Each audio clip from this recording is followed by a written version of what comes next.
नमस्कार साथियों, आपका एक बार फिर से स्वागत थार की आवाज़ पे। मैं आपका साथी कमल चारण आपका स्वागत और हार्दिक अभिनंदन करता हूँ मेरे इस YouTube चैनल पर। मैं आज इस वीडियो में विधानसभा के अंदर जो हरीश चौधरी सामाजिक असमानता जैसे वर्ड यूज करके किसी एक जाति को टारगेट करने का जो काम किया था, ठाकुर का कुआ, किसी एक को राजनीतिक क्षेत्र में विधानसभा की गरिमा को भंग करते हुए जिस प्रकार का कल एक अभिभाषण दिया था, उसके बाद वो अभिभाषण काफ़ी चर्चाओं में है।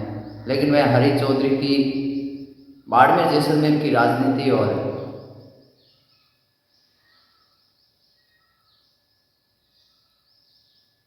विधानसभा में जो अभिभाषण था, उन दोनों में करनी और कथनी और करनी दोनों में क्या अंतर है, उस चीज़ को लेकर के चर्चा करूंगा।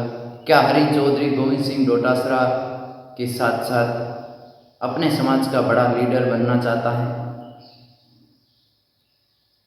ऐसा भी माना जा रहा है कि हरीश चौधरी अपने कम्युनिटी में एक बड़ा लीडर बनना चाहता है, जिसके चलते वो किसी एक जाति को टारगेट भी करता दिखे हैं। लोकसभा चुनाव के बाद यही उनकी शैली दिखी है। वैसे हरीश चौधरी पहले इन चीज़ों से परहेज रखते थे, लेकिन पिछले एक दशक से जो हरीश चौधरी ने अपनी राजनीतिक विचारधारा को जिस ओर खींचा है, उससे ऐसा लगता है कि वे एक समाज को दूसरे समाज के साथ लड़ाने की राजनीति भी करते हुए दिख रहे हैं।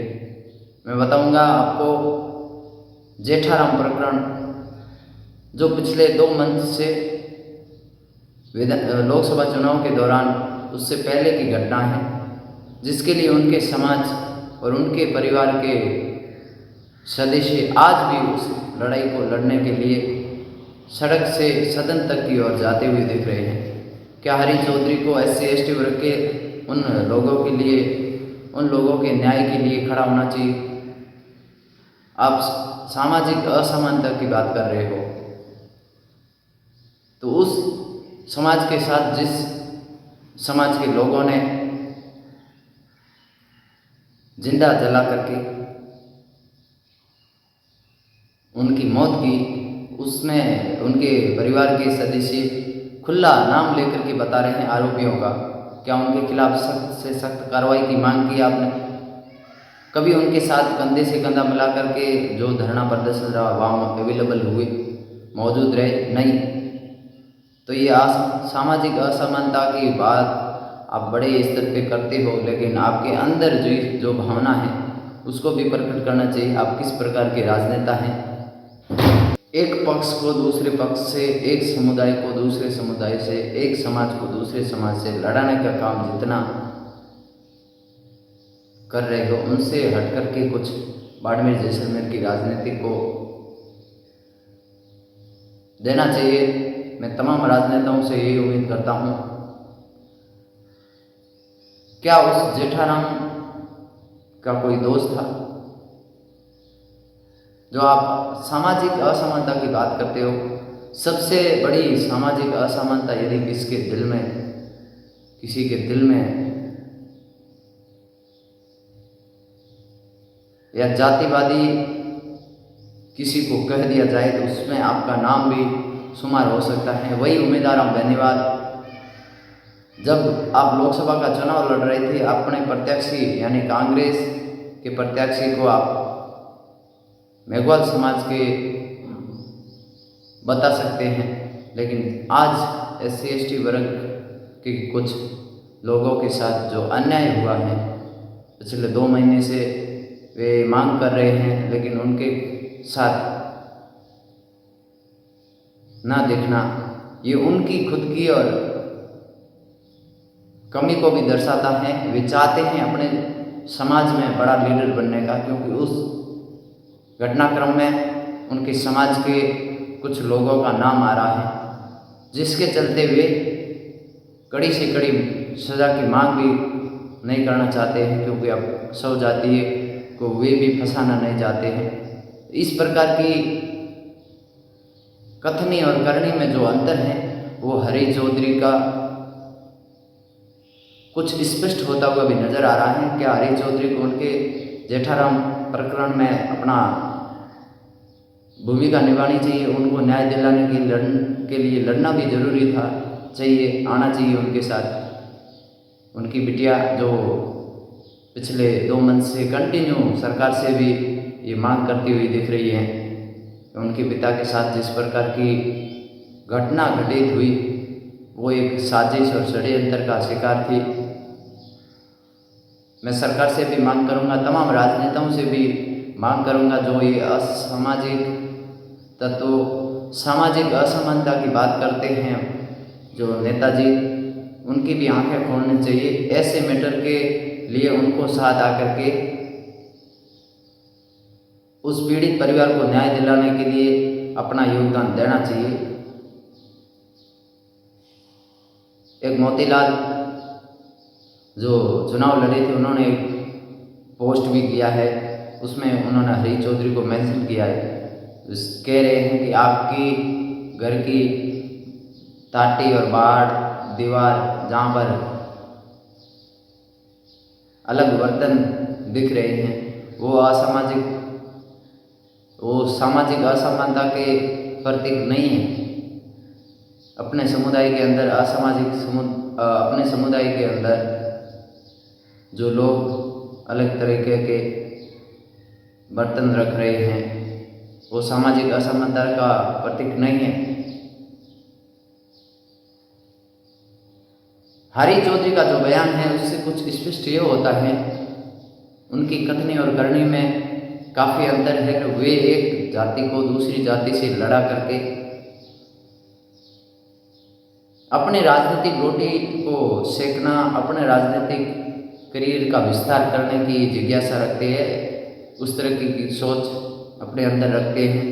और हमने देखा है कि लोकसभा चुनाव के बाद जिस प्रकार की बाड़मेर जैसलमेर की राजनीति हमने देखा है कि पिछले लोकसभा चुनाव के बाद जिस प्रकार की बाड़मेर जैसलमेर की राजनीति मोड़ लेती हुई दिखी,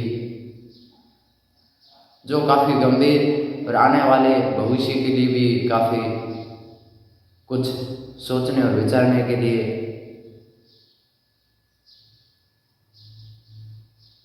मजबूर करती हुई दिख रही है। हरी चौधरी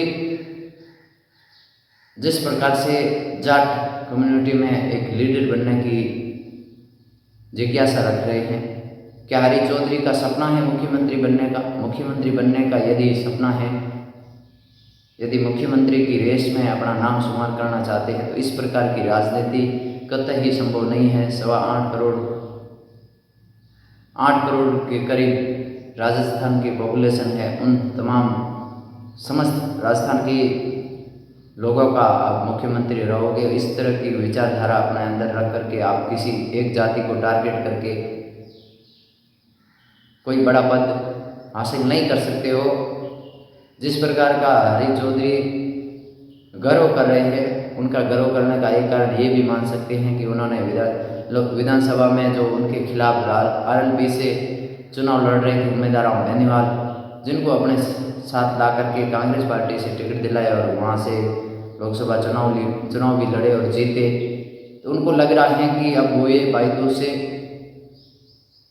उनको हरा कोई नहीं सकता है। जो अपने समाज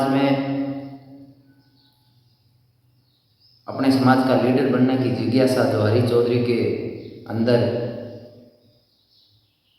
पनप रही है, उसमें हनुमान बेनीवाल कोई दूसरा उम्मीदवार बेनीवाल भी पैदा कर सकते हैं, तैयार कर सकते हैं बाइतों की राजनीति में।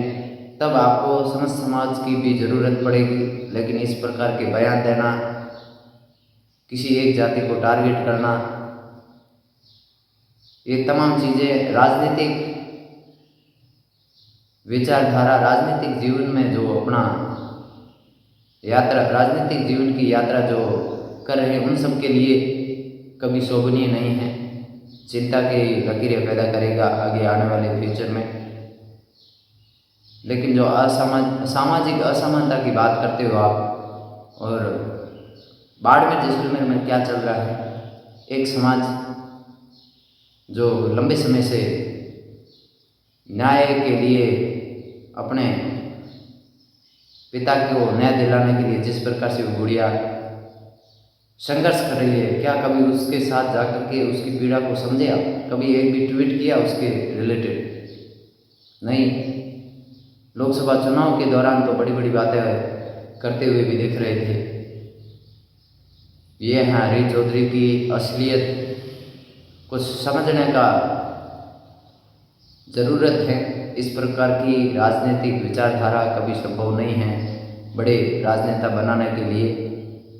यदि आप बड़े राजनेता बनने की सोच रहे हैं तो आपको इस तरह की विचारधारा को बदलना चाहिए। किसी एक जाति को दूसरी जाति से लड़ाना, एक समुदाय को दूसरे समुदाय से लड़ाना, एक समुदाय के दो टुकड़े करना, एक समाज के दो टुकड़े करना, ये इस तरह के तरीके की जो विचारधारा है वो काफ़ी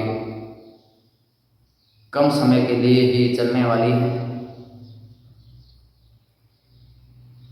क्या लग रहा है आपको हरीश चौधरी की जो कथनी और करनी में कितना अंतर है? जरूर स्पष्ट करें अपने। आप मुझे कमेंट करके भी बता सकते हैं क्या हरीश चौधरी की विचारधारा को कोई फॉलो करता है? क्या हरीश चौधरी बाड़मेर जैसलमेर की राजनीति में कितना कुछ सामाजिक असमानता को पैदा करते हुए दिखे हैं? धन्यवाद। मिलते हैं नेक्स्ट वीडियो में, तब तक के लिए शुक्रिया।